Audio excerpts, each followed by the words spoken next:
So let's do this. This is going to be on work, correct? Now, if you have a device, go to my webpage, tdarcy17.net.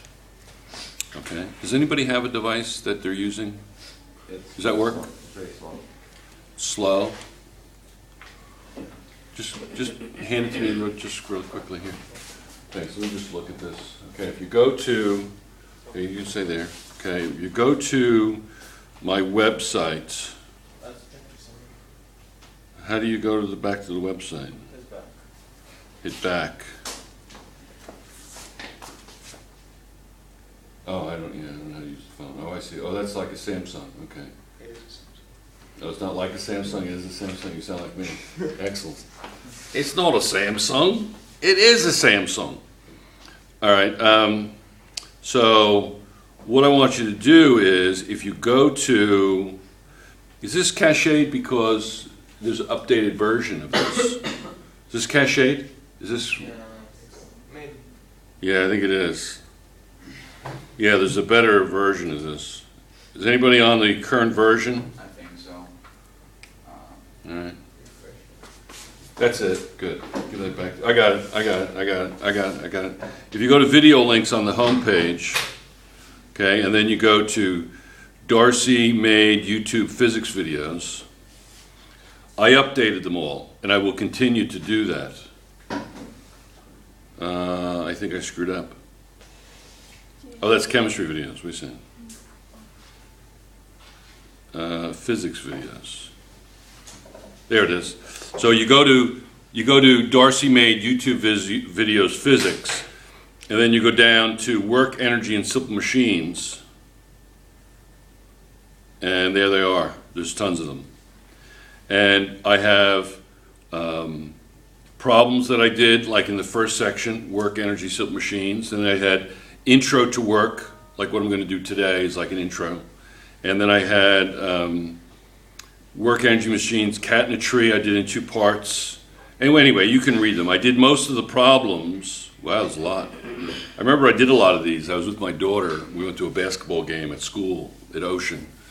And before I went there, I worked from after school for a long time. I must have made 20 videos. These are all short ones.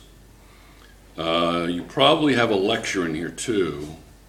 Yeah, there's 1, 2, 3, 4, 5, 6 lectures. They're probably not as crazy as the ones I've done this year, but they're still pretty good. Okay, so, I'm sorry, I got out of that. My apologies. So access those videos. Clear? Okay, everything's done for you. Yeah, everything's done. But what I want to do is I want to intro the chapter so that you're a little bit more comfortable with it, so you can have the direct approach. I think is very good, and then you can look at the direct approach. So the first section is on work, isn't it? And you remember in chemistry, although a couple of you haven't had chemistry, but you remember from chemistry or physical science or middle school that there are 2 equations for energy. There is the one for kinetic energy equals 1/2 mv squared. And that says 1/2 the mass times the velocity squared, and that's the kinetic energy. It's taken from the kinetic theory of gases, where there's no loss of energy, everything is elastic. You have no net loss of energy after a collision. 2 molecules collide, and they'll exchange energy, but they won't lose it. So you have elastic collisions. So it's taken from the kinetic theory of gases. The mass of the molecule, not the weight, but its mass, times the velocity squared is going to be the kinetic energy. Clear? And then the other one is potential energy equals mgh. So you see g in there. You know g has to do with gravity, and it's vertical. So the vertical height of something has potential. If I have something here, it has a certain potential. I can increase the potential energy by increasing it like this, or I could decrease it. Clear? Yes? Now, potential energy is also important in phase change. Correct? If you have something going from solid ice at 0 degrees Celsius to liquid water at 0 degrees Celsius, you have no temperature change. But it's going to increase energy, and that increased energy is potential energy. So potential energy can be in various forms, but the point is that it's basically can be translated into a vertical distance that is affected by gravity and the mass. But you can see that these two equations, what are going to be the unit labels for these two equations? Well, so we'll do some dimensional analysis. Now, unlike many chemistry teachers who talk about dimensional analysis as label conversions, that's not what dimensional analysis is. Dimensional analysis is what I'm about to do now. And that is using SI units in physics. Mass is kilograms, and velocity is meters per second, correct? Now that looks like momentum, right? Mass times velocity. But what is it? What's the velocity in this case? It's squared. So I've got to square the mass and I've got to square the seconds, correct? All right, so squared, squared. You see what the unit labels are for kinetic energy? Kilogram, meter squared per second squared. Okay? Now let's look at it for potential energy. Mass is kilograms. What's G? What are the unit labels for G? Meters per second squared, correct? Meters per second squared times H. What's H? Meters, it's height, right? It's a distance, correct? So I'm going to have that. So do you see how they're the same unit labels? Now, in the very first section of this chapter, they talk about work. Work is actually an expression of mechanical energy. Mechanical energy is very simple. It's almost kind of sounds kind of silly. Force times distance. Weird, right? So work, W for work, right? And it's going to be force times distance. Now, what is the relationship between work and potential and kinetic energy? So what is the difference between, or similarities between, work and what we just did here with potential and kinetic energy? Well, let's see if we can analyze the dimensions of work. What are the dimensions of force? Force equals mass times acceleration. So what are the unit labels of force? We know that they're newtons, but let's convert down to the basic dimensions. So what is mass? Mass is kilograms, correct? Acceleration is meters per second squared. And then distance is going to be meters. So if I multiply that expression times meters, I get meters squared, correct? Right? Clear? Okay. So, you see that there's a similarity between what we did with potential and kinetic energy and what we're doing with work. Yes? Very basic stuff. You see how complicated we could make it? We have mass, we have acceleration, we have distance, correct? Or we could use velocity with kinetic energy, couldn't we? Yes? Height, we could use that, all of these different things. We could come up with a really amazing set of equations for work, kinetic energy, or potential energy. Yes? Now, do you go around saying, well, the energy is 5 kilogram meters squared per second squared? All right, you ate dinner tonight. How many kilogram meters squared per second squared did you eat tonight? Do you say that? No. Isn't that a little weird? Okay. Now you got to watch your kilogram meters squared per second squared intake of food. Are you a kilogram, meter squared, per second squared counter? Oh, that. Or are you a calorie counter? Some of you, how many people are in here are calorie counters? Raise your hand. I haven't for like a month. Yeah, you guys are a lot of you are too young to be a calorie counter. But I am a calorie counter because I'm 58. I've got to watch my diet and I can't get, too big. And, I mean, I could be the size of a house if I wanted to. Just give me a date and I'll be there.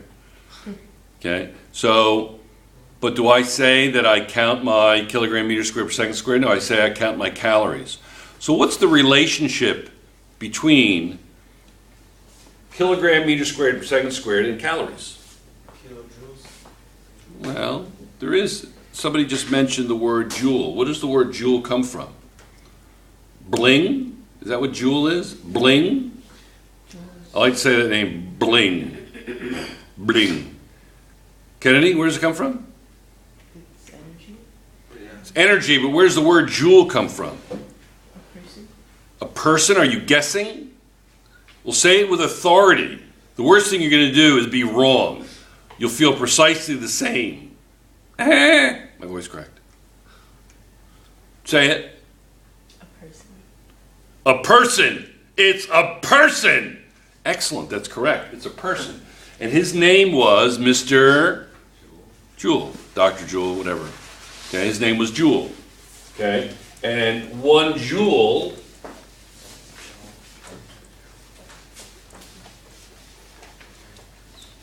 okay, if I take 1 kilogram, correct? If I take 1 kilogram and I accelerate it 1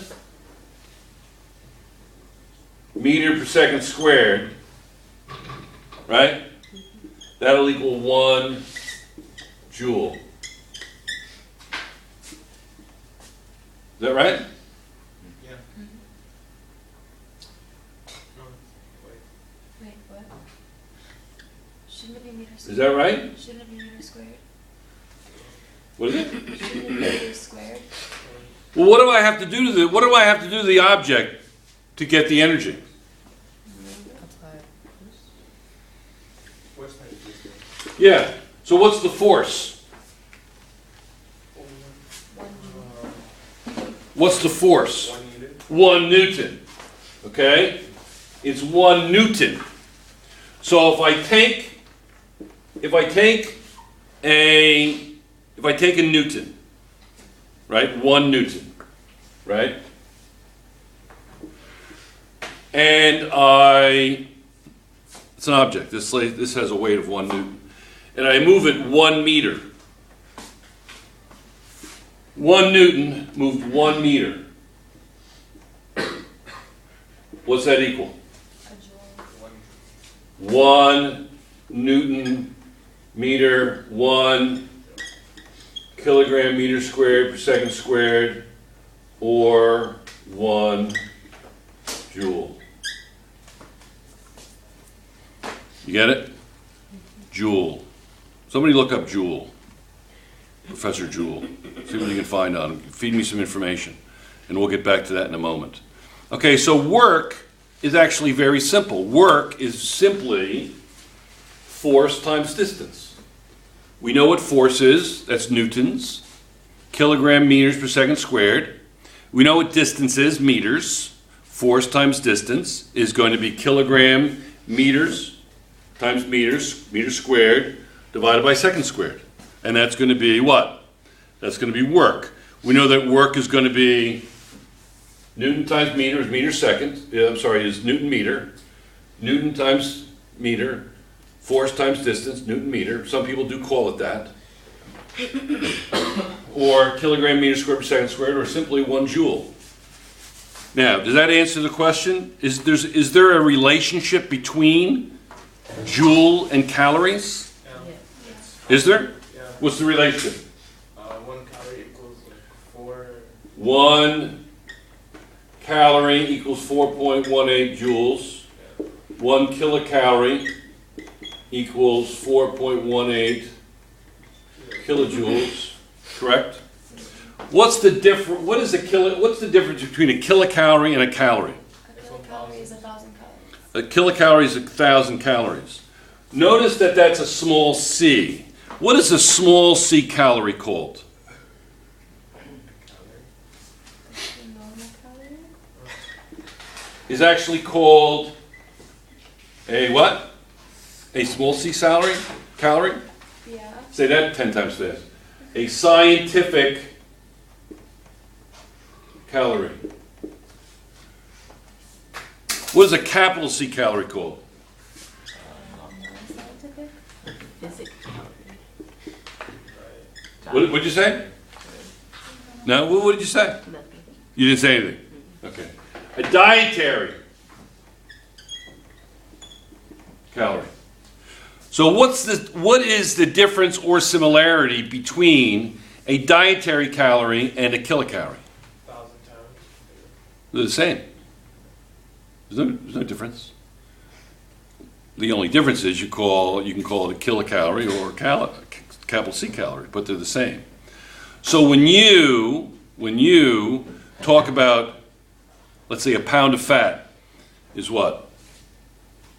3,000 No. calories ish. Yeah. So it's 3 million scientific calories. That's a lot. It's nice that you don't have to do scientific calories. That would sound like an awful lot, wouldn't it?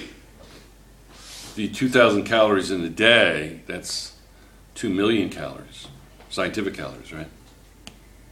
I don't even know what that is. I mean, how much is that? Is that a lot? Probably. Hmm? Probably. Probably. Okay. Probably. Excellent. Excellent. Look up for Wednesday. Look up information on world-class athletes. You could do it right now, and if we have it before the end of the period, we'll share it. But look up information on world-class athletes. I'll give you extra credit if you give me something interesting. And find out if they have pictures of the food intake for a day. Okay? See if you can attach some kind of like Olympic skier or, that do a lot of training, or marathon runners. And what does the actual food look like? What does the food intake look like in the course of a day? All right? Will you do that? Okay.